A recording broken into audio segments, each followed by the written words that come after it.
You'll never get rich if you keep doing this. And most people don't even realize they're stuck in this trap. Mistake number one is living only for appearances. You spend what you don't have, you buy to impress. And in the end, you're always in debt.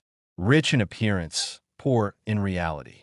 Mistake number two, depending on a single salary. If you only have one source of income, you're one step away from the abyss. The rich create multiple sources, the poor are on a tightrope. Mistake number three, not investing in knowledge.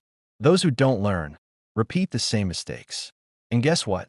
You're still in the same place. If you've recognized one of these mistakes in your life, be careful. It's sucking away your chance to get rich without you even realizing it. Like the channel to support it and subscribe for more videos like this.